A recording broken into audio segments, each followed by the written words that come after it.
Ganito pala nangyari bago ang nangyaring sunog na naganap sa Los Angeles.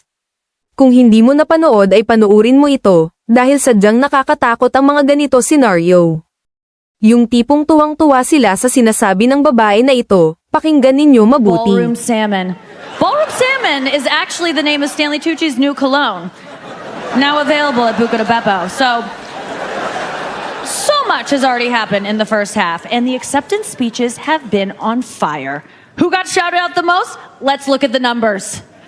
All right, cast and crew are leading the way with 11 mentions. Moms are holding strong with 3 shout-outs. God, creator of the universe, 0 mentions. Universe, 0 mentions. 0 mentions. And Mario Lopez, host of Access Hollywood, 1. All right. No surprise in this godless town. Godless town. Godless town. The room has been buzzing, and there's been a lot of talk about comebacks. A few moments later. Walang humpay pa rin ang paglalagablab ng wildfire sa Los Angeles.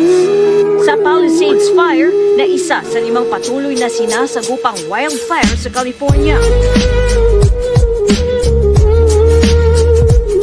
Ganito nga ang nangyari sa lugar nila na tinawag niyang godless na halos pinagtatawanan ng mga audience at tingnan ang nangyari kung ito ba ay nagkataon.